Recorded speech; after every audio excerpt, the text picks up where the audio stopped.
এই পৃথিবীতে বর্তমান একটা হিসাবে 700 কোটি মানুষ বেঁচে আছে। কয়শো কোটি?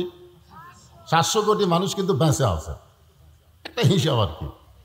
তার মধ্যে 550 কোটি হলো বেঈমান, আর 150 কোটি হলো মুসলমান। 550 কোটি কি আর 150 কোটি? এই 550 কোটির জন্যে জাহান্নাম হলো 7টা, আর এই 150 কোটির জন্য জান্নাত হলো 8টা। আপনার বলেন তো জাহান্নাম বেশি না জান্নাত বেশি? আর জাহান্নামী লোক বেশি না জান্নাতি লোক বেশি? জান্নাতি লোক বেশি। হিসাব দিলাম 150। সাহাবেরা জিজ্ঞাসা করলেন, এ রাসূলুল্লাহ, জাহান্নাম কত বড় আর জান্নাত কত বড়? আল্লাহ রাসূল বললেন, সবচাইতে ছোট জান্নাতের মধ্যে 7টা জাহান্নাম যদি ঢুকানো হয়, অনুবীক্ষণ যন্ত্র দিয়ে দেখতে হবে জাহান্নামগুলো গেল কোথায়। তাহলে 7টা জাহান্নাম যদি একটা জান্নাতের মধ্যে ঢুকায়, তাহলে খালি চোখে দেখা যাবে না, অনুবীক্ষণ যন্ত্র দিয়ে দেখা লাগবে ওই জাহান্নামগুলো কোথায় গেল রে। এখন চিন্তা করেন, এত ছোট ছোট জাহান্নামের জন্যে 550 কোটি, আর এত বিশাল বিশাল জান্নাতের জন্য মাত্র 150 কোটি। হিসাব করলে তো আমরা এমনি জান্নাতি। জোরে কর কথা, ঠিক কিনা? হিসাব করা দরকার আছে না ভাই? আর তারপরেও জান্নাত পাওয়ার আরেকটা লক্ষণ হলো, আপনারা এই মুহূর্তে যে জায়গায় বসে আছেন, বিশ্বাস করেন এই জায়গাটা হলো জান্নাতের টুকরা। বিশ্বাসে বিরাই বস্তু, তর্কে বহুদূর। জোরে কন, ঠিক কিনা? এখন যদি কেউ বলেন, হুজুর আপনারা যে বলেন যে এটা জান্নাতের বাগান, তো জান্নাতের বাগান যদি এরকম ব্যবসায়ী হয়, একটু পানি হলি আর বসা যায় না, পলিথিনতে বসা লাগে, তাহলে জান্নাত তো খুব একটা ভালো না। কি মনে করতেছেন? মানে বিশ্বাসে মিলাই বস্তু, একটা কথা আছে না নাই? বিশ্বাসে মিলাই বস্তু, তর্কে বহুদূর। আপনি তর্ক করলে হবে না তো, ইমানের ব্যাপারে কোনো তর্ক চলবে? তাহলে এখন চিন্তা করেন, একটা হিসাব করে দেখলাম আমরা এমনি জান্নাতি। একজন খালি সুবহানাল্লাহ হলো, বাদ বাকি হলো না। মনে হচ্ছে হুজুর তো জান্নাত পাওয়া সহজ করে দিল। আমরা মুসলমান হয়েও যদি জান্নাত পাওয়া কঠিন মনে করি, তাহলে অন্য জাতের লোকেরা কি মনে করবে? আপনারা বলেন তো, বাবার সম্পত্তি পাওয়ার ব্যাপারে সন্তানের কোনো সন্দেহ আছে? যদি সন্তান গ্রামের মধ্যে বলে বেড়ায় বাবার সম্পত্তি পাই কি না পাই, তখন গ্রামের লোক বলবে তোর জন্মে ভেজাল আছে। জোরে কোন কথা, ঠিক কিনা? তোর জন্মে ভেজাল না থাকলে বাবার সম্পত্তি পাওয়ার ব্যাপারে তোর সন্দেহ হয় কেন? আজকে মুসলমান দাবি করার পরেও যদি বলে জান্নাত পাই কি না পাই, বুঝতে হবে তার ধর্মের মধ্যেও ভেজাল ঢুকছে। জোরে কোন কথা, ঠিক কথা কর না কেন? আপনাদের মধ্যে কি ভেজাল আছে? তাহলে আমরা সবাই কি একের 60টা বলবেন জান্নাতে? যারা দাঁড়িয়ে আছেন আপনাদের ভাব কি? হ্যাঁ, কি ভিজা নাকি? ভিজা? আসলে বৃষ্টি হয়েছে তো সকালবেলায়, এখনো পর্যন্ত পুরোপুরি শুকনা হয়নি। একটু বসেন, কি করবেন? আজকে ভিজা জায়গায় বসলেন, আপনার পিছন সাইজটা যদি ভিজাই যায়, আর আল্লাহ যদি বলে আমার কোরআন শোনার জন্যে যারা পিছন সাইড ভিজাই দিল, আমি ওই দেহের জন্য জাহান্নামকে হারাম করে দিলাম। যদি আল্লাহ এরকম একটা তাওফিক দিয়ে দেয়, তাহলে আপনারা বলেন তো বসলে লাভ না খাড়া হয়ে লাভ? বসলেই লাভ। এই জন্য বলবো আপনারা সবাই ইনশাল্লাহ দাঁড়া না থাকে বসার চেষ্টা করেন। তাহলে যেই কথা বলতেছিলাম, ভাগ্য করে এমন একজন নবী পাইছি, যেই নবী জান্নাতের মধ্যে যখন প্রবেশ করলেন, ফেরেশতা জিবরাইল বললেন, এ রাসূলুল্লাহ, আপনি যদি জান্নাত থেকে বের না হন, আল্লাহ আপনাকে বের করে দিবার পারবেও না। আল্লাহ কি ওয়াদা খেলাফ করে? লা ইউখলিফুল মিআদ। জোরে কোন, লা ইউখলিফুল মিআদ। আল্লাহ কোনোদিন ওয়াদা খেলাফ করে না। আল্লাহ যদি বলে জান্নাতে কেউ প্রবেশ করলে ফাদখুলুহা, কেউ যদি প্রবেশ করে খালিদিন, সে চিরস্থায়ীভাবে জান্নাতে থাকবে, আল্লাহ কে ওয়াদা খেলাফ করবে? তাহলে আপনি যদি জান্নাত থেকে বের না হন, আল্লাহ আপনাকে জান্নাত থেকে বের করে দিবে না। ওগো আল্লাহর নবী, আপনি খামাখা দুনিয়াতে আবার যায় কি করবেন? কারণ দুনিয়া হলো কষ্টের জায়গা, সবার জন্য না। আপনারা বলেন এই দুনিয়া কি সবার জন্য কষ্ট? রাসূল বলেছেন আর দুনিয়াও সিজনুল মুমিনিন। মুমিন দাবি করে অথচ জেলখানার যায়নি, মুমিন দাবি করে অথচ জেলখানার যায়নি। হয়তো বলবেন হুজুর অনেক খারাপ মানুষ সন্ত্রাসী করেও তো জেলখানার যাচ্ছে।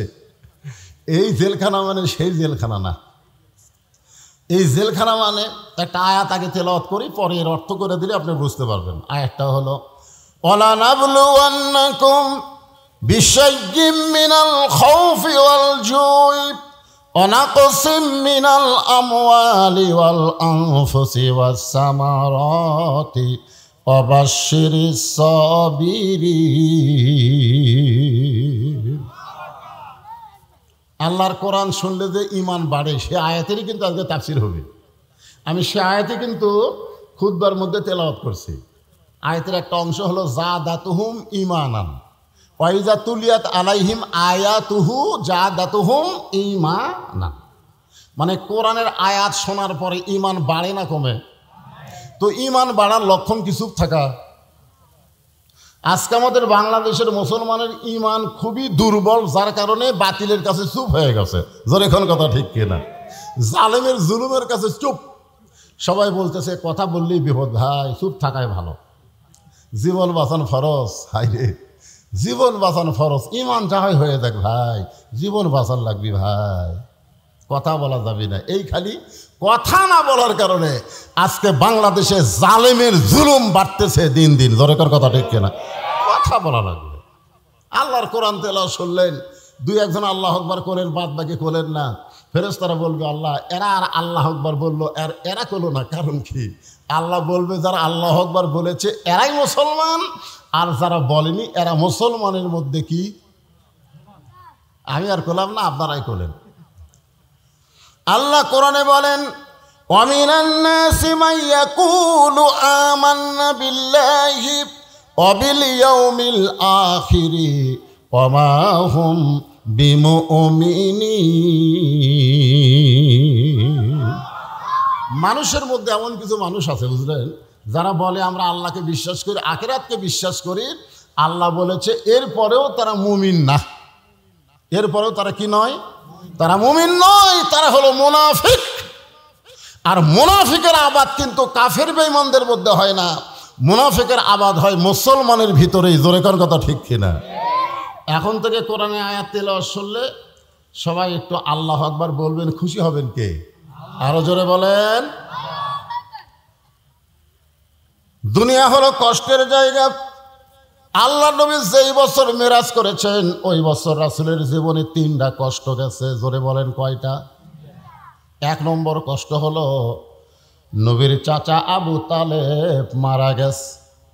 অনেকেই বলবেন হুজুর চাচা মরলে ভাস্তার কি হয়?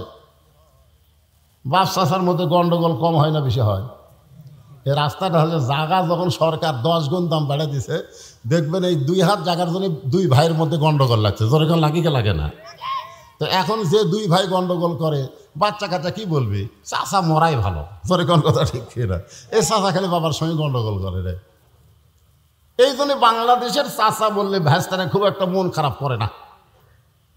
কিন্তু আল্লাহ নবীর যে চাচা মারা গেলেন, উনি এত কান্না কানছেন, সাহাবারা আমি এতিম ছিলাম না, মায়ের পেটে থাকতে আমার বাবা মারা গেছে, কিন্তু দুনিয়াতে আসার পরে আমার চাচা আবু তালেব আমাকে এমনভাবে দরদ দিয়ে লালন পালন করেছে, আমার বাবা নেই এটা আমি বুঝতেই পারিনি।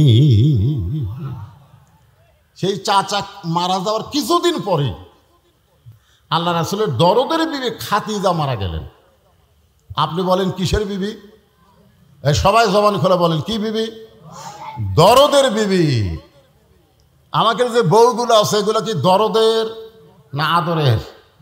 হ্যাঁ, প্রথম কেউ যদি 2 বিয়ে করেন, এরকম যদি কেউ থাকেন যে 2 বিয়ে করছেন, তাহলে বুঝবেন প্রথম বউ কিন্তু দরদের বউ, আর পরের বউ হলো আদরের বউ। পরের বউকে যত আদর দেবেন ওই তত আপনাকে ভালোবাসবে, আর প্রথম বউকে আদর না করলেও তার এমন দরদ তৈরি হবে, সেই দরদের বিবির নাম হলো খাদিজাতুল কুবরা। তিনি মারা যাওয়ার কিছুদিন পরে আল্লাহর নবী তাইফে গেলেন। তাইফবাসীরা নবীকে এমন পাথর মারল, গোটা দেহ রক্তাক্ত হয়ে গেল। ওই বছরই আল্লাহ তাআলা নবীকে মেরাজ করালেন।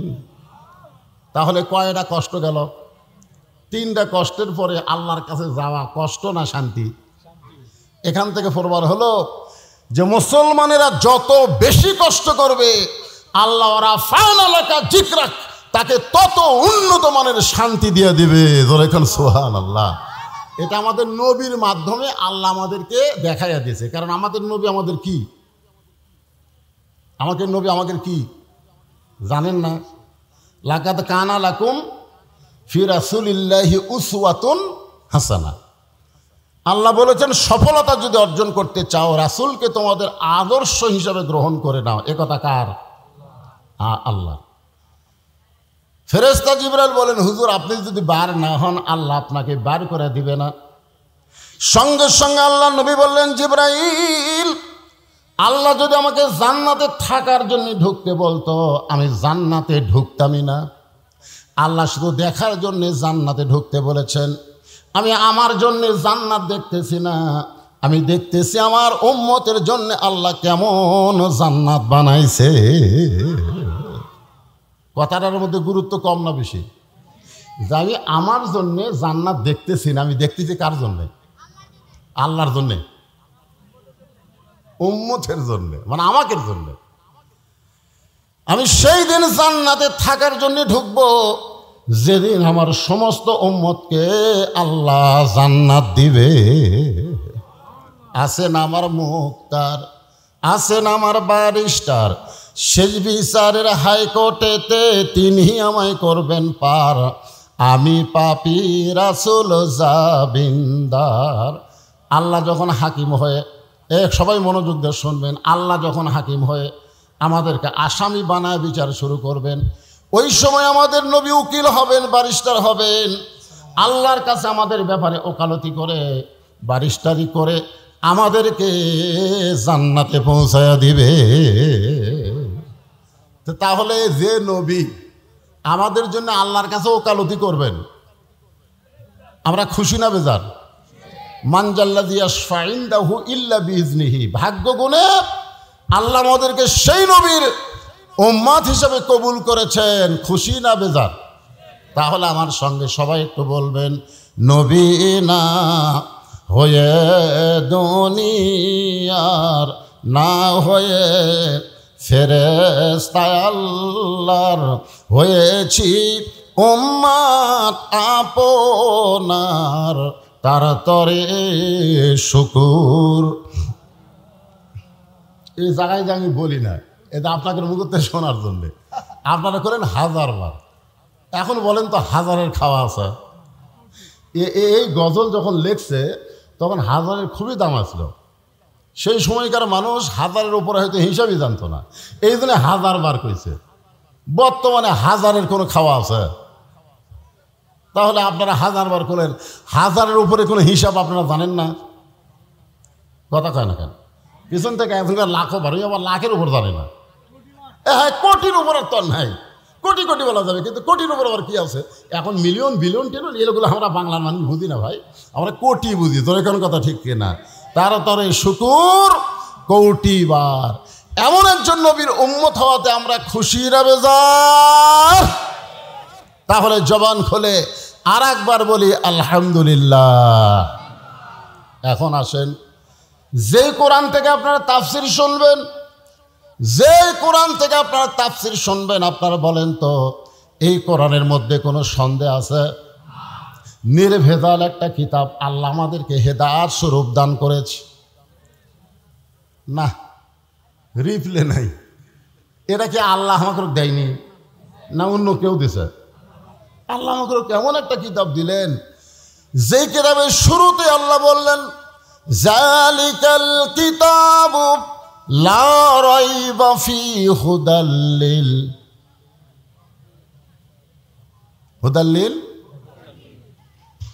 দেখেন এই জায়গাতেই হলো শিক্ষা।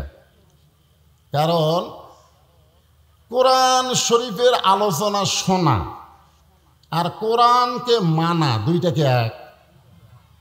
আমাদের বাংলাদেশে ওয়াজ কম হয়, ওয়াজের সিজন পার হয়ে, এটা কিন্তু ওয়াজের সিজন না। আরে ডালও না, কিসের ডাল? বৈশাখ মাস আমার কিসের ডাল? ও হয় ভোটের সিজন, সেটা না। এই সিজনে ওয়াজ করা আমার কয় হুজুর আগামীকাল যেখানে মাহফিল আছে আমার মান্দা, বলতে হুজুর দোয়া করুন বৃষ্টি যেন না হয়। আমি এবার বৃষ্টির জন্য সালাতুল ইস্তেসকা নামাজ পড়া হলো, সবসময় বৃষ্টির জন্য দোয়া করা হচ্ছে, আর তোমরা বলতে তো বৃষ্টি যেন না হয়। আমাদের মাহফিল হয়ে গেলে হোক হুজুর। তো এখন প্রত্যেক দিনই মাহফিল আছে, আর এইটা কিন্তু ওয়াজের সিজন না, এটা হলো আন সিজন। জোরে কোন কি সিজন? আন সিজন। একটু মনোযোগ দিয়ে শুনবেন, যেই কথা বোঝানোর জন্য বলতেছি। তারপরে এতগুলো মানুষ আমার সামনে বসে আপনারা শুনতে আইছেন। আল্লাহ বলেন শুধু শুনলে হবে না, সামিনা ওয়া তাআনা। কারণ শোনার দিক দিয়ে আবু জেহেল হলো 1 নম্বর। আপনারা তো বসে আছেন, বসার ব্যবস্থা করে দিছে। আর আল্লাহর নবী যখন কোরআন তেলাওয়াত করত, আবু জেহেলের বসার কোনো চান্স নাই। নবীর সামনে দাঁড়ায় থাকে যে ওয়াজ শুনবে, কোরআন শুনবে, সেই সাহসও নাই। নবী ঘরের মধ্যে পড়ে, আর ওই অন্ধকারে আড়ে দাঁড়ায় ওয়াজ কোরআন শরীফ শোনে সারা রাত। কতটুকু? সারা রাত। সকালবেলা মিটিংয়ে গিয়ে আবু জেহেল বলতেছে, এত সুন্দর কোরআনের বাণী, রাতটা কোন দিক দিয়ে গেল আমি বুঝবারই পারিনি। সুবহানাল্লাহ কন না কেন? আবু জেহেলকে কোরআনের বিপক্ষে কছে না পক্ষে কছে? তো সুবহানাল্লাহ কন না কেন? ভালো কথাই তো বলছে যে এত সুন্দর কোরআনের বাণী, আমার রাতটা খাড়া হয়ে শুনতে শুনতে কোন দিক দিয়ে গেল আমি বুঝবারই পারিনি। এখন চিন্তা করেন, আবু জেহেলের কাছে একজন উকিল ছিল, তেলতেলা নেতা। ধরে কন কি নেতা? তেলতেলা। ওই তেলতেলার নাম হলো আবু সুফিয়ান। ও বলে, নেতা, যে কোরআন শুনতে রাত কোন দিক দিয়ে গেল বোঝা যায় না, সেই কোরআন গ্রহণ করলে অসুবিধা কি? শুনতেই যদি এত মজা লাগে, সেটা ধরলে অসুবিধা কি? একটা হলো শোনা, একটা হলো ধরা। আপনারা বলেন, আমাদের যে যুবকগুলো শুনতেছে, এদেরকে যদি এখন বলা হয় এই কোরআন শরীফটা একটু ধরো তো বাবা, ধরবে? ওরা চিন্তা করবে আমার যে শরীরের অবস্থা ভাই, এখন এটা ধরার কোনো উপায় নাই।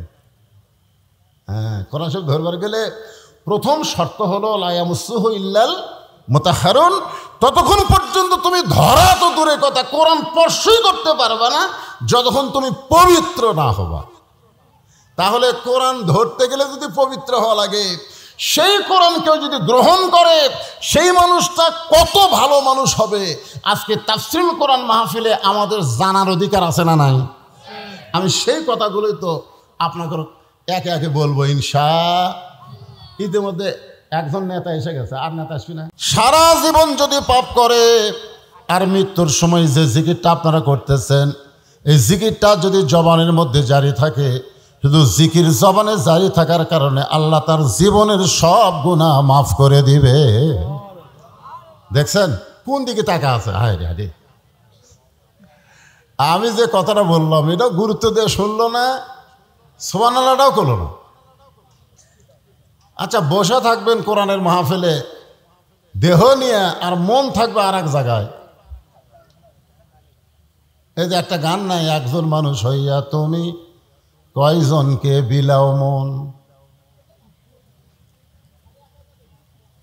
কি একটা গান, নতুন একটা গান নামেনি, একজন মানুষ হইয়া তুমি কয়জনকে দিবা মন।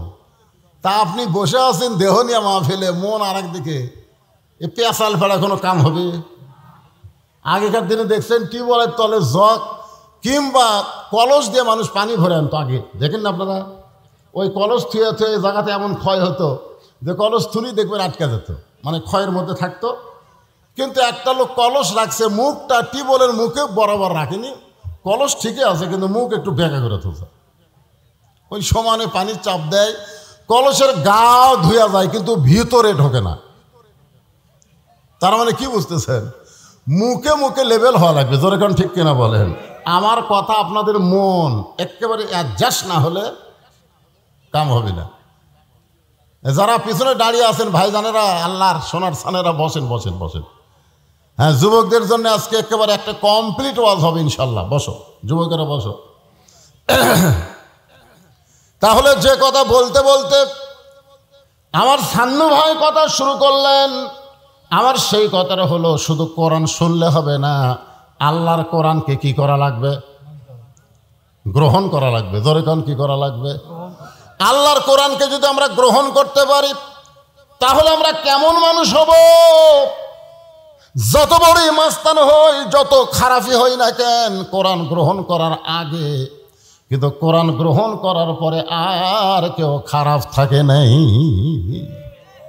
আবু জেহেল শুনিছে, গ্রহণ করেনি, এই দিন এই শালা ভালো হয়নি। তোর এখন কথা ঠিক কিনা? শুনিছে। এখন আপনারা কি আবু জেহেলের মধ্যে খালি শুনবেন? ওমর ফারুক শুধু কোরআন শুনে নাই, কোরআনকে গ্রহণ করার কারণে আবু জেহেলের চাইতো খারাপ মানুষ ছিল হযরত ওমর। আবু জেহেল নবীকে হত্যা করার জন্য কোনোদিন নাঙ্গা তরবারি নেয়নি, নবীকে মারার পরিকল্পনা করেছে কিন্তু ডাইরেক্ট মারার জন্য অস্ত্র হাতত নেয়নি। আর উমর ফারুক ডাইরেক্ট মারার জন্য তরবারি হাতত নিয়েছে। কতক্ষণ ঠিক কিনা? তাহলে আবু জেহেল চোরের মতন কোরআন শুনে আর পরিবর্তন হলো না, আর উমর ফারুক নবীকে মারতে গিয়া আল্লাহর কোরআন শুধু শোনে নাই, কোরআনকে গ্রহণ করার কারণে এমন পরিবর্তন হয়ে গেল, সবচাইতে খারাপ মানুষটা সবচাইতে ভালো হয়ে গেল। জোরে কর কথা কন না কেন? যে কোরআন থেকে আপনার তাফসির শুনবেন, এ কোরআনের 23টা আয়াত। কয়টা আয়াত? 23টা আয়াত আল্লাহ হযরত উমরের শানে নাজিল করছে। হযরত উমর একসময় অর্ধ পৃথিবীর খলিফা হয়ে গেলেন। এই যে আপনাদের উপজেলার খলিফা, আবার সামনে নির্বাচন, আবার খলিফা হবার চাই। খলিফা মানে আপনারা আরবিতে বুঝতেছেন না, চেয়ারম্যান। সান্নু ভাই ঠিক কিনা বলেন? আবার চেয়ারম্যান হওয়ার জন্যে আবার আমাদের বাংলাদেশে 5 বছর পর পর ভোট হয়। ধরে কোন কি হয়? এখন আপনারা দিবার পারেন কি না পারেন সেটা আপনাদের ব্যাপার। হয়তো হয় কি না হয়, ওগুলো কোনো আলোচনা আমি করবো না। এগুলো আলোচনা করলে সাধারণপুর আবার নিষিদ্ধ হয়ে যাবো, দরকার নেই। খালি তেল তেল আওয়াজ করে দেবো আল্লাহর কোরআনের উপর। কি হয়? এই শুনতে আপত্তি আছে? হ্যাঁ, আল্লাহর কোরআনের কথা শুনতে কোনো আপত্তি আছে?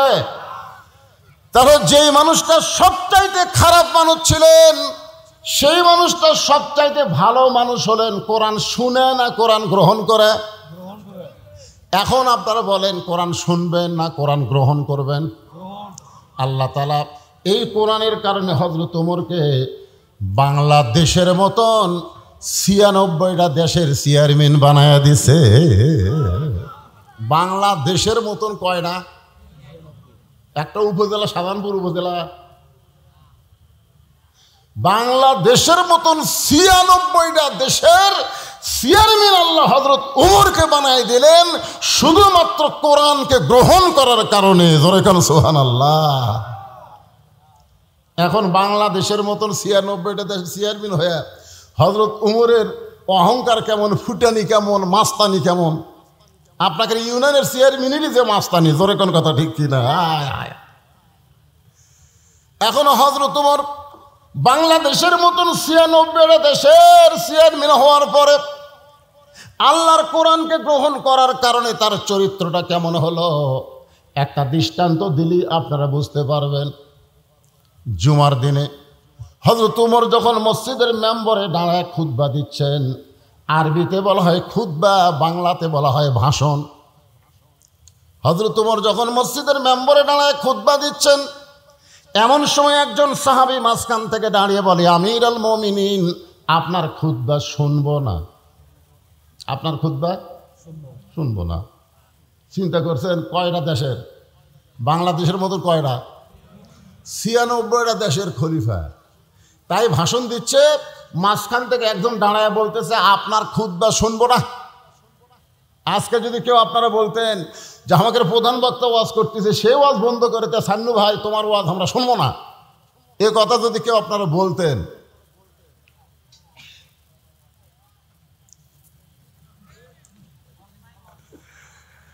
হযরত ওমরকে বলতেছে আপনার বক্তব্য খুতবা আমরা শুনবো না। সঙ্গে সঙ্গে হযরত ওমর খুতবা বন্ধ করে দিয়ে বললেন, ভাইজান আমার অপরাধ কি? কোন অপরাধে আমার খুতবা শুনবেন না? সাহাবী বলতেছে, আমাদেরকে খাটো পাঞ্জাবি দিয়া আপনি লম্বা জুব্বা পরে খুতবা দিচ্ছেন। আমাদেরকে খাটো পাঞ্জাবি দিবেন আর আপনি লম্বা জুব্বা পরে খুতবা দিবেন। আপনি লম্বা জুব্বা কোথায় পাইলেন এটা না বলা পর্যন্ত আপনার খুতবা শুনব। আগে ছিল আপনার মাটির বাড়ি কিংবা এই টিন শেড ইটার বাড়ি, আপনি নেতা হওয়ার পরে আপনার 3 তলা বিল্ডিং কেমনে হলো এটা না বলা পর্যন্ত আপনাকে আমরা ভোট দিব বুঝছেন না? দরকার কি? ওমর ফারুক চোখের পানি নিয়ে দাঁড়িয়ে আছেন, কোনো কথাই বলতে পারতেছেন না যে আমাদেরকে খাটো পাঞ্জাবি দিয়া আপনি লম্বা জুব্বা পরে খুতবা দিচ্ছেন। এই জুব্বা কোথায় পাইলেন, কেমনে লম্বা হলো না বলা পর্যন্ত আপনার ওয়াজ শুনবো না।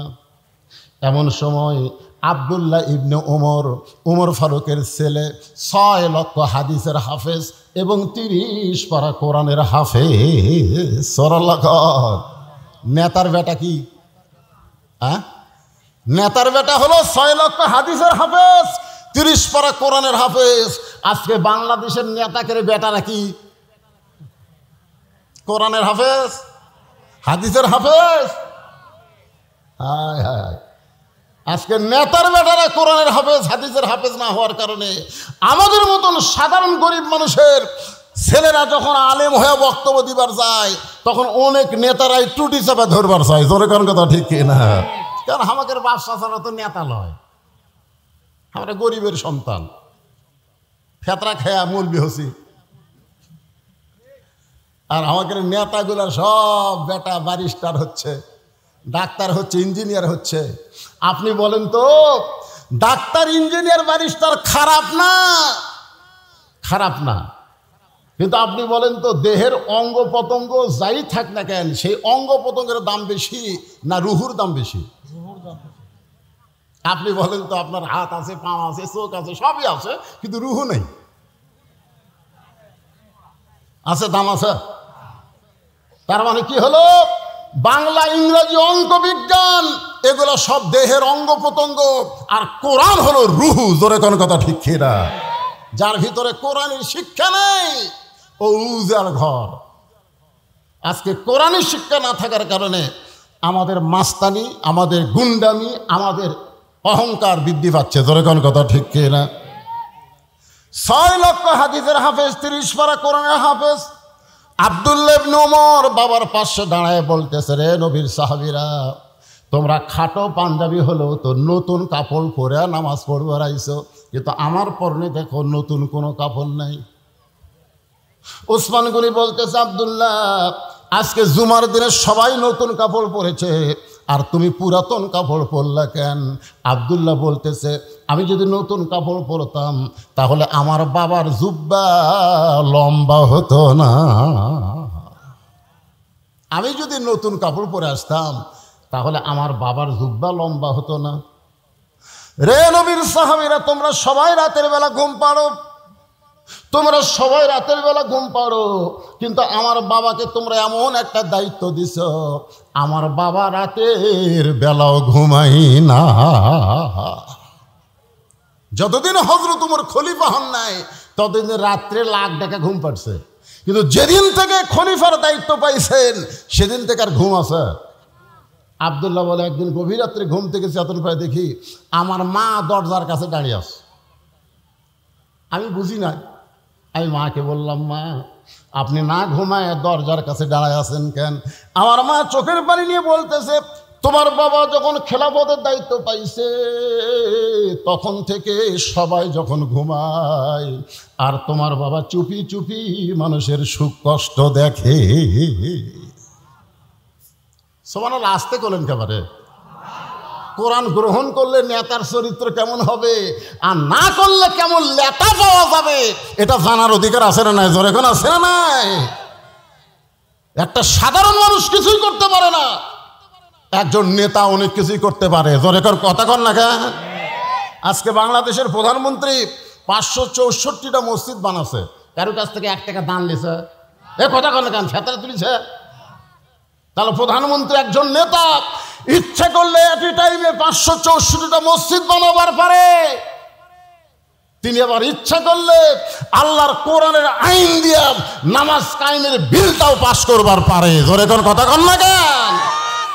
খালি মসজিদ বানায় রাস্তার কাছে থুইয়া দিছে, তোরা চাইয়া থাকা দেখ। মসজিদ দেখার জন্য আজকে আমার সঙ্গে আমার ভাস্তা মৌলানা আব্দুল সালাম যুক্ত দিয়েছে, মসজিদের মধ্যে বারবার বলতেছি এত সুন্দর মসজিদ বাড়ি, দেখার মতন। হ্যাঁ, মসজিদ দেখার জন্যে, কথা কন না কেন? তো বর্তমান প্রধানমন্ত্রী মসজিদ বানাবার পরে নামাজ কায়েমের বিল পাস করবার পারে না? এত রকম পারে কি পারে না? করে না কেন?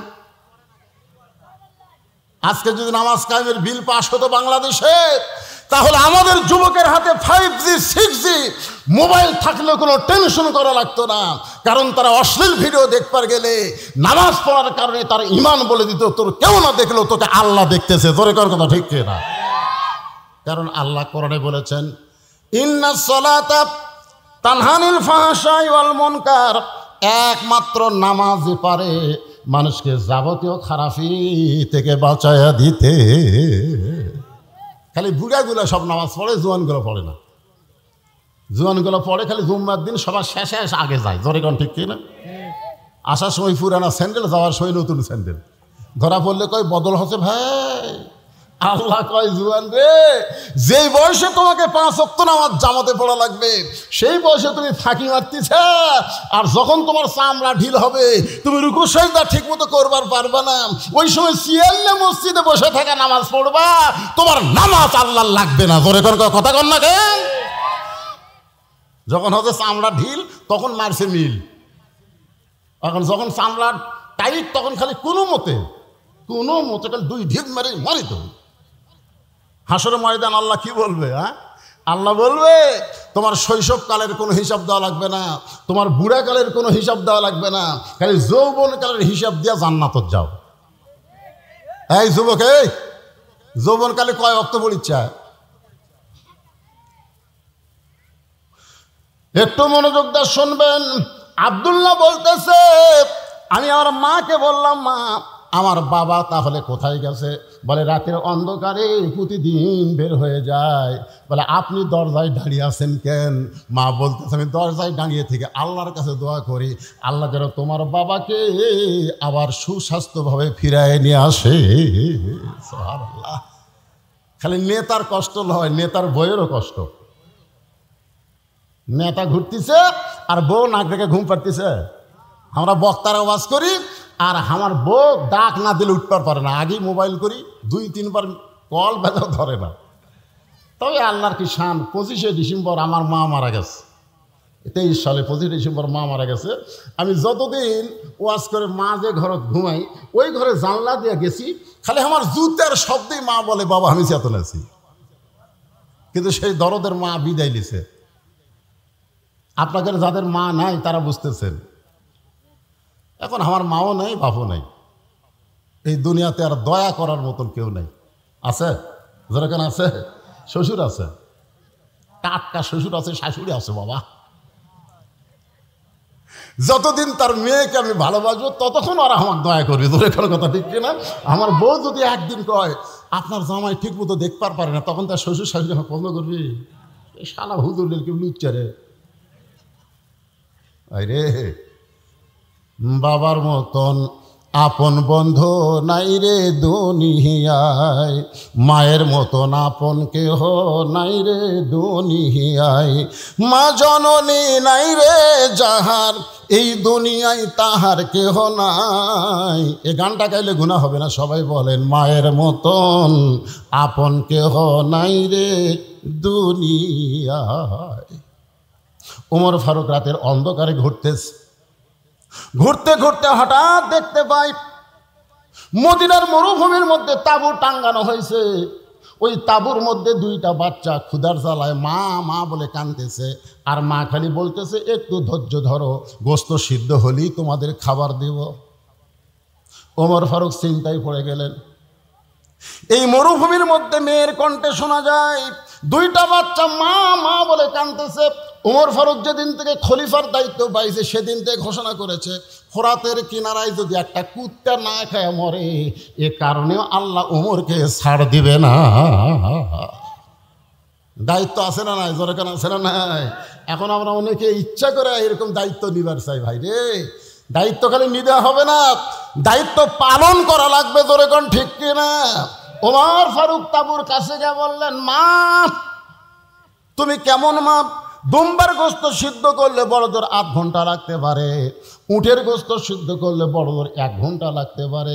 এত গভীর রাত হয়ে গেছে, এখন পর্যন্ত তোমার গোস্ত সিদ্ধ হয় না, তোমার বাচ্চারা ক্ষুধার জ্বালায় কান্দে, তুমি কেন বাচ্চাদের খাবার দাও না? মেয়েটা বলে, পথিক আমার বাড়ি হলো ইয়ামিন দেশে। ওমর ফারুককে বলে, পথিক এই গভীর রাত্রে যখন তুমি এমন কথা বলতেছ, তাহলে শোনো, আমার বাড়ি হলো ইয়ামিন দেশে। আমি মদিনায় আইছি খলিফা ওমরের কাছে। বিকেলবেলা আমার এতিম সন্তানকে ওমরের কাছে যাব, কিন্তু এত মানুষের ভিড়, আমি ওমরের কাছে যাবার পারি নাই। রাতের বেলা একটা তাঁবু টাঙ্গায়া আজকে রাতটা কোনো মতে পাড়ি দিয়ে সকালবেলা ওমরের দরবারে যাওয়ার চাই, কিন্তু আমার 2টা সন্তান ক্ষুধার জ্বালায় খালি মা মা বলে কান্দে। আমি ওদের সান্ত্বনা দেওয়ার জন্য পাতিলের মধ্যে পানি আর পাথর দিয়া নিচে আগুন জ্বালায় বলতেছি, বাবা গোস্ত সিদ্ধ হলেই তোমাদের খাবার দেব। আমি মনে করেছিলাম এই সান্ত্বনা কথা শুনে এক সময় আমার বাচ্চারা ঘুমায় যাবে, কিন্তু আমার বাচ্চাদের পেটে এত ক্ষুধারে পথিক, আমার বাচ্চারা খালি কাঁদতেছে। আমার পাতিলে কোনো গোস্ত নাই, পাথর কি কোনোদিন সিদ্ধ করা যায়? সঙ্গে সঙ্গে ওমর ফারুক বললেন, মা তুমি একটু ধৈর্য ধরো না। এক দৌড়ে বাইতুল মালের দরজায় গিয়ে বললেন, আসলাম 1 বস্তা খাদ্য আমার মাথায় উঠে দে। আসলাম বলতেছে, আমির আল মুমিনিন, আপনি হলেন খলিফা, আমি হলাম চাকর, বস্তা নিয়ে কোথায় যাওয়া লাগবে আমারে বলেন। ওমর ফারুক বলে, আসলাম দে, একজন পাপের বোঝা আর একজন কেউ মাথায় নেবে না, দিয়ে তাড়াতাড়ি মাথায় উঠে দে। আসলাম যখন খাবারের বস্তা ওমরের মাথায় উঠে দেয়, ওমর ফারুক বস্তা মাথায় নিয়ে এত জোরে দৌড় মারে। আসলাম বলতেছি, আমির আল মুমিনিন, ওজনের বস্তা নিয়ে দৌড়াইলে আপনি পড়ে গিয়ে আপনার কষ্ট হবে। ওমর ফারুক বলে, আসলাম রে, সময় মতো যদি যাবার না পারি তাহলে জাহান্নামের আগুনে ওমরকে পড়তে হবে। এক দৌড়ে তাঁবুর কাছে গিয়ে বললেন, মা বস্তার খাবার থেকে রুটি আর হালুয়া তৈরি করো। মা রুটি হালুয়া তৈরি করে যখন ওমরের হাতে দেয়, ওমর ফারুক 2টা সন্তানকে 2 উরাতের উপরে বসায়া রুটি হালুয়া যখন মুখে দেয়, বাচ্চাগুলো বারবার ওমরের মুখের দিকে ফেল ফেল করে তাকায়। ওমরের চোখ দিয়ে দর দর করে পানি পড়ে। 2টা বাচ্চা চোখের পানি মুছে দিয়ে বলে, কে গো, এই গভীর রাত্রে আমাদেরকে খাওয়ানোর পর এমন করে কাঁদতেছ? ওমর ফারুক বলে, আল্লাহ আল্লাহ, জাহান্নামের আগুন থেকে আমাকে বাঁচায়া দাও। মেয়েটা বলে, পথিক আমি ভালো মানুষের নাম শুনেছি, ভালো মানুষের গল্প শুনেছি, জীবনে কোনোদিন দেখি নাই, আজকে তোমাকে ভালো মানুষ দেখলাম। আল্লাহ ওমরকে না বানায় খলিফা, তোমার যদি খলিফা বানাইতো মদিনা আল্লাহর জান্নাত হয়ে যেত। আব্দুল্লাহ বলতেছে, রে নবীর সাহাবীরা, তোমরা যখন সবাই ঘুমাও তখন আমার বাবা চুপি চুপি গভীর রাত্রে আমার দরজার কাছে গিয়ে বলতেছে, আব্দুল্লাহ আব্দুল্লাহ আব্দুল্লাহ। 3 বার ডাক দেওয়ার পরে আমি চমকে গেলাম। গভীর রাত্রে বাবা আমার দরজায় ডাকতেছে, কারণ কি? দরজা খুলে তাকায় দেখি বাবার হাতে একটা কাপড়। আমি খুশি হয়ে বললাম, বাবা নেতার বেটা হওয়ার মধ্যে লাভ আছে।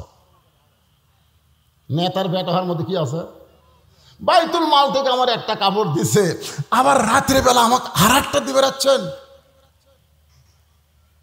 কি কর, নেতার বেটার একটা মোশন আছে না নাই? কথা কর না কেন? আগে সাইকেল চালাতো, এখন R15 চলায়, মোশন নাই। বাইতুল মাল থেকে আমার একটা কাপড় দিছে, আবার গভীর রাত্রে আমাকে আর একটা দিবার আইছেন। সঙ্গে সঙ্গে ওমর ফারুক আল্লাহর কোরআন থেকে তেলাওয়াত করলেন, ইন্নাল্লাহা ইয়ামুরুকুম আন তুআদ্দুল আমানাতি ইলা আহলিহা ওয়া ইযা হাকামতুম বাইনান নাস আন তাহকুমু বিল আদল। আল্লাহু আকবার কোন না খায়। আমি কার আয়াত করলাম? এই কার আয়াত? কোরআনের আয়াত। আল্লাহ কি বলতেছেন? ইন্নামাল মুমিনুনা আল্লাযীনা ইযা যুকিরাল্লাহু ওয়াজিলাত কুলুবুহুম ওয়া ইযা তুলিয়াত আলাইহিম আয়াতুহু যাদাতুহুম ঈমানা ওয়া আলা রাব্বিহিম ইয়াতাওয়াক্কালুন। আচ্ছা, মাইকের সাউন্ড কি আপনারা ঠিক মতো শুনতে পাচ্ছেন? হ্যাঁ না, আপনাকে আমি তো বহু ওয়াজ করছি। ওয়াজের বয়স আমার 39 বছর। ওয়াজ করে করে আমি অভিজ্ঞ হয়ে গেছি। তো আপনাকে যেরকম আমার কথা রিপ্লে আসার কথা তা আসতেছে না। আমার কথাকে ঠিক মতো বুঝবার পারতেছেন না? কথা কয় না রে, যাচ্ছে দুই সামনে মাথা ধোকায় না। এই যে মুরব্বী যে আলের উপর বসে আছে নাকি, আমি দেখি ওই দিক তাকা আছে। কেরে বক্তা যদিও কালো হয়, চেয়ারের দিকে তাকায় থাকলে বোঝেন বা না বোঝেন, আল্লাহ সগীরও কেন মাফ করে দিবে।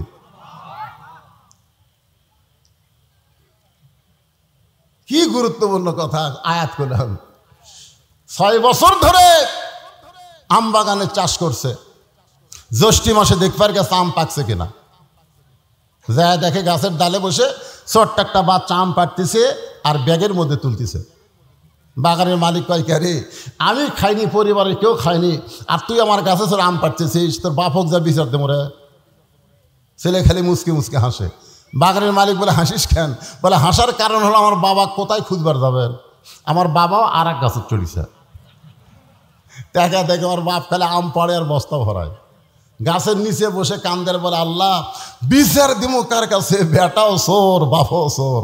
আজকে আমাদের বাংলাদেশের অবস্থা কি হয়ে গেছে? বিচার দিবের কার কাছে? সবাই চোর। জোরে করে কথা ঠিক কিনা? সব টাকা বিদেশে চলে যাচ্ছে, আর জিনিসপত্রের দাম দিন দিন যে হারে বাড়তিছে, কথা কলি ধরে এলে যাবি। জোরে করে কথা ঠিক কিনা? বিচার দিমু কার কাছে ভাই? কান্দার কয়, তোর বিচার আল্লাহ করবি রে। আল্লাহ কয়, তারা তোর দুনিয়াত কি জন্য পাঠাতি রে? অন্যায়ের প্রতিবাদ করার জন্য পাঠানো হয়েছে। কুনতুম খায়রা উম্মাতান উখরিজাত লিন-নাস তা'মুরুনা বিল মারুফি ওয়া তানহাউনা আনিল মুনকার। তোমরাই হলো শ্রেষ্ঠ জাত, শ্রেষ্ঠ উম্মত, যারা হক পথে মানুষকে আদেশ করবে, দাওয়াত দিবে, আর বাতিলের বিরুদ্ধে জিহাদ করবে। জোরে কোন কথা ঠিক কথা কন না? সবই যদি আল্লাহ করে, তাহলে ফিলিস্তিনের মুসলমান বাইতুল আকসার জন্য জীবন দিচ্ছে কেন? কথা কন। মসজিদ রক্ষা করার জন্য জীবন দিচ্ছে, আর আমাকে মসজিদে বুড়া নামাজ পড়ে, ওর আড়িয়ায় বেটা নামাজ পড়ে না, তাকে একদিন জিহাদের সুরে জোর করে নামাজের কথা কয় না। জোরে কর কথা ঠিক কথা কর না কেন? ওরা মসজিদ রক্ষা করবে, ইহুদি যেন দখল না করে জীবন দিচ্ছে, আর বুড়া নামাজ পড়তেছে, আর আড়িয়া খালি ঘুরে বেড়ায়। আর এক নামাজের কথা বলার কথা কোরআনে আছে না নাই? জোরে কোন আছে না নাই? জিহাদের সুরে বলা লাগবে। এই কি না না না, বেটাকে এরকম বলা লাগবে কি? আমি বাপ নামাজ পড়ি, তুই নামাজ পড়িস না? ফজর নামাজ থেকে যদি নামাজ না ধরিস, আমার বাড়ির তোর জায়গা হবি না। আমি কষ্ট করে কামাই করি, থালি থালি খাস, আর আয়ার মতন ঘুরে বেড়াস। আল্লাহ নবী বলেছেন, কথা দিয়ে যদি না হয়, ওর পাশার কাপড় খুলে চাবুক মারো। শালা নামাজ পড়িস না? করছেন কোনোদিন? করছেন? যে ভারত আমাকে বাবরি মসজিদ ভাঙ্গা দিল, 400 বছরের পুরাতন মসজিদ ভাঙ্গা ওই জায়গাটা রাম মন্দির বানালো ভারত। আপনারা বলেন তো, ভারতে কি মসজিদ বানানোর মন্দির বানানোর জায়গা নাই? কতক্ষণ আছে না নাই? তাহলে বাবরি মসজিদ ভাঙ্গা ওই জায়গাতে মন্দির বানালো, তার মানে ভারত কি বুঝালো? ভারত আমাকে শত্রু না বন্ধু? জোরে কোন শত্রু না বন্ধু? তাহলে সেই ভারতের স্টার জলসা জি বাংলা আপনার বউ দেখে, আপনার করার কিছুই নাই।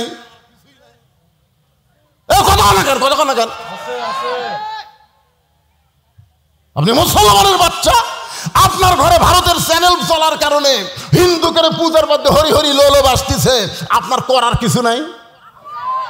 খালি সরকারের বিরুদ্ধে যুদ্ধ করে না, বেটার বিরুদ্ধে বইয়ের বিরুদ্ধে। আপনার একটা মেয়ে আছে 17 বছরের, হাইল পরে পরিমণির মতন ঘুরে বেড়ায়, আপনার করার কিছু নাই। কি করেন? আপনার মেয়েকে কোনোদিন বলেছেন যে মা, আল্লাহ নবী বললেন ফাতেমা তুমি নবীর মেয়ে হওয়ার কারণে আল্লাহ তোমাকে জান্নাত দিবে, এইটা কখনো মনে করো না মা। জান্নাতে যদি যাবার চাও তাহলে জান্নাতের আমল করে তোমাকে জান্নাতে যেতে হবে। ফাতেমা বলতেছে বাবা আমি মনে করেছিলাম আপনি আল্লাহর বিশ্ব নবী, আর আপনার মেয়ে হওয়ার কারণে আল্লাহ হয়তো আলাদা একটা কি আলাদা একটা সুযোগ। দেখেন নবীর মেয়ে বলতেছে আপনি বিশ্ব নবী আর আপনার মেয়ে, আল্লাহ আমাকে আলাদা একটা সুযোগ দিবি না? আল্লাহ রাসূল বললেন ফাতেমা জান্নাতে যদি যাবার চাও জান্নাতের আমল করে জান্নাতে যেতে হবে। ফাতেমা বললেন বাবা তাহলে জান্নাতের আমল কি? আল্লাহ রাসূল বললেন নামাজ, রোজা, বিয়ে হলে স্বামীর কথা মতো চলা, আর সতীত্বের হেফাজত, পর্দা করা। ফাতেমা নামাজ সবসময় পড়া লাগবে না, 24 ঘন্টায় 5 বার পড়লে হবে। রোজা সবসময় করা লাগবে না, সারা বছরে 1 মাস রোজা থাকলে হবে। স্বামীর খেদমত সবসময় করা লাগবে না, বিয়ে হওয়ার পরে স্বামীর খেদমত করা লাগবে। বিয়ের আগে কোনো খেদমত নাই, জোরে কোন কথা ঠিক কি না? আর হামাকের শালাশালিগুলো পার করতে যায় বিয়ের আগে 14 ফেব্রুয়ারি পালন করে, জোরে কোন কথা ঠিক কি না? আর সতীত্বের হেফাজত, পর্দা, ফাতেমা এইটার কোনো সময় নাই, এটা সব সময় আমল করা লাগবে। ও ফাতেমা তুমি যদি পর্দা নিশি হতে পারো বাকি 3টা আমল আল্লাহ তোমার জন্য সহজ করে দিবে। তুমি যদি পর্দা নিশি হবার পরও বাকি 3টা আমল তোমার জন্য আল্লাহ সহজ করে দিবে। ফাতেমা বললেন বাবা তাহলে এই মুহূর্তে আমি পর্দার মধ্যে ঢুকে গেলাম। আপনি বলেন তো পর্দার মধ্যে যদি মোস্তাকের বউ থাকতো তাহলে বাংলাদেশের কোনো সাংবাদিক কেউ ধরতো? এই যে বুড়া মোস্তাক দিয়ে চেংড়ি বিয়ে করছে, কথা কর না কেন? একটা বুড়া মোস্তাক বিয়ে করেনি, চেংড়ি। ওই চেংড়ি যদি বোরকার মধ্যে রাখতো, সবসময় পর্দার মধ্যে রাখতো, তাহলে সাংবাদিক যেত? পর্দার মধ্যে বুড়ি না ছুড়ি কেমনি বুঝবি? তো শালা বুড়া বয়সে বিয়ে করছে, আবার বেয়া পর্দা করিলে ঘুরতেছে, ধরা খাচ্ছে, জোরে কথা কর না কেন?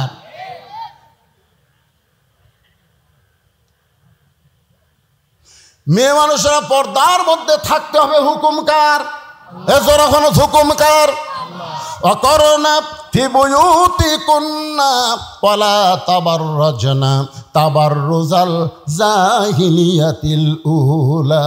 আব্দুল্লাহ বলতেছে রে নবীর সাহাবীরা, আমার বাবা রাগ করে বলতেছে আব্দুল্লাহ একটা কাপড় বাইতুল মাল থেকে পাইছিস, আর একটা কাপড় আমি তোমাকে দিবারাইছি, এই বিশ্বাস তোমার কেমনে হইল? আব্দুল্লাহ বলে বাবা তাহলে গভীর রাত্রে এই কাপড় নিয়ে দাঁড়ানোর কারণ কি? ওমর ফারুক বলে বেটা রে এই কাপড় আমার ভাগে পড়ছে বাবা, এই কাপড় পরে আমি যদি আগামীকাল খুতবা দিই, এত ছোট কাপড় পরে খুতবা কেমনে দেব? এই গভীর রাত্রে তোর কাছে আইছি বাজান, আমি দুনিয়ার কারোর কাছে যাবার পারবো না, তোর কাছে বলতেছি তোর কাপড়টা একটু আমাকে দান করে দে বাবা। তোর কাপড় আমার কাপড় একত্র করে আমি একটা লম্বা জুব্বা বানায়া সেই জুব্বা পরে খুতবা দিবার চাই। আব্দুল্লাহ বলে আমার নতুন কাপড়টুকু আমার বাবাকে দান করার কারণে বাবার কাপড় আমার কাপড় একত্র করে বাবা লম্বা জুব্বা বানায়া খুতবা দেয়। এখন বলো খুতবা শোনা যায় কি না যায়? সমস্ত সাহাবীরা চিল্লায় বলতেছে আল্লাহর কোরআনকে গ্রহণ করলে, কোরআন অনুযায়ী আমল করলে এমন নেতাই মানুষ পেয়ে যায়। কেমন নেতা? আমরা যারা ওয়াজ শুনতেছি, আমরা আল্লাহর কোরআনকে গ্রহণ করলে আল্লাহ আমাদের ভাগ্যে ভালো নেতা দিবে। কথা কন না, কথা কন না কেন? এইভাবে মরে দেখেন। আল্লাহ বলেছে মুসলমানের ঘরে খালি জন্ম নিলেই হবে না, লা তামুতুন্না ইল্লা ওয়া আনতুম মুসলিমুন, যতক্ষণ মুসলমান না হবি ততক্ষণ মরিস না। তোর কোন কথা ঠিক কিনা? মুসলমান হয়ে যদি মরতে চাই তাহলে আল্লাহর কোরআনকে গ্রহণ করার দরকার আছে না নাই? আমার মায়েরা অনেকেই পর্দার অন্তরে বসে আছেন। আমি আমার মায়েদের জন্য সামান্য ওয়াজ করার পরে আবার ফিরে আসতেছি। আল্লাহর প্রশংসা করার কারণ হলো যে কোরআন থেকে আপনার তাফসির শুনবেন, যে আয়াতটা আপনাদের সামনে আমি তেলাওয়াত করেছি এই আয়াতের উপর একটু তাফসির করব, শুনবেন না ভাই? আয়াতটা কি? যারা আলেম ওলামা তারা বুঝতেছেন, আমি আয়াতটা আর একবার পড়ি, আপনারা একটু শোনেন, শুনলেও সওয়াব আছে, আছে না নাই? ওয়াইজা কুরিয়াল কোরআন ফাসতামিউ লাহু আনসিতু লাআল্লাকুম তুরহামুন। এমন একটা কিতাব আল্লাহর যেটা শুনলেও সওয়াব। চুপ থেকে যদি আপনারা শোনেন যে কি বলতেছে, ইন্নামাল মুমিনুনা আল্লাযীনা ইযা যুকিরাল্লাহু ওয়াজিলাত কুলুবুহুম ওয়া ইযা তুলিয়াত আলাইহিম আয়াতুহু জাদাতুহুম ঈমানাও ওয়া আলা রাব্বিহিম ইয়াতাওয়াক্কালুন।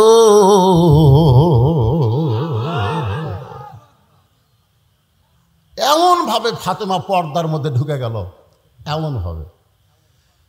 আসরের নামাজ পড়ে, জোহরের নামাজ পড়ে আল্লাহ রাসূল ফাতেমার বাড়িতে গেছে। কার বাড়িতে? দরজার ডাকতেছে, ফাতেমা। ফাতেমা দৌড়ে এসে দরজা টানতেছে। রাসূল বলে, ফাতেমা দরজা খুলে দাও। ফাতেমা বলে, বাবা আমি এখন পর্দার ভিতরে নাই, মানে আমার শরীরে এমন একটা কাপড় আছে যে কাপড়টা পুরো শরীর ঢাকতে পারেনি, আমি পর্দার ভিতরে নাই, এই জন্য আপনার জন্য দরজা খোলা যাবে না।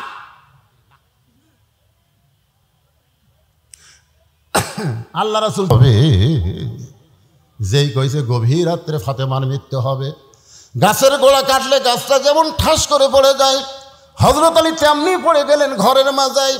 মা ফাতেমা মুচকি মুচকি হাসতেছে, স্বামীর এরকম পড়া দেখে বউটা মুচকি মুচকি হাসতেছে। আপনারা বলেন তো গভীর রাত্রে কে মারা যাবে, আলী না ফাতেমা? কথা কয় না, কে মারা যাবে? তাহলে হাসতেছে কে? ফাতেমা। আর কাঁদতেছে কে? আলী। কান্না দেখে ফাতেমা মুচকি মুচকি হেসে বলে, আমি জানি আপনি হলেন পৃথিবীর সবচাইতে বড় আলেম, আমি জানি আপনি হলেন পৃথিবীর সবচাইতে বড় বীর, জাত সাকারাতুল মাউত হাক্কুন, যত সত্য আছে তার মধ্যে একটা সত্য হলো মরা লাগবেই। জোরে কোন কথা ঠিক কি না? আপনি যত সত্য আছে সব সত্য কিন্তু হিন্দুরা বিশ্বাস করে না, সব সত্য কিন্তু খ্রিস্টানরা বিশ্বাস করে না, কিন্তু হিন্দু বৌদ্ধ খ্রিস্টান ইহুদি সবাই বিশ্বাস করে মরা লাগবেই। কিন্তু আমাদের বাংলাদেশের কতগুলা বিশ্বাস কর না, তাহলে চাষ টালে গল্প করতেছে, উমুকের ফাঁসি হলো, উমুকের ফাঁসি হলো, লব উল্টা খায়। কে রে শয়তান, তোর যে মৃত্যু হবি রে, ফাঁসির তারিখ আছে রে শয়তান, মরার কোনো তারিখ নাই। ধরে কথা কর না কেন, কথা কর না কেন? অপরের ফাঁসি নিয়ে চিন্তা করো, তোমার মরা নিয়ে তুমি একবারও চিন্তা করো না। আলীর কান্না থেকে ফাতেমা হাসতেছে আর বলতেছে, আমি জানি আপনি হলেন পৃথিবীর সবচাইতে বড় আলেম। আপনারা বলেন তো, আল্লাহর নবী যখন, তখন শিক্ষামন্ত্রীর নাম কি? হযরত আলী। আজকে এটা ক্লিয়ার হয়ে যায়। নবী যখন রাষ্ট্রপতি মদিনায় ছিলেন ওই সময় শিক্ষামন্ত্রীর নাম কি?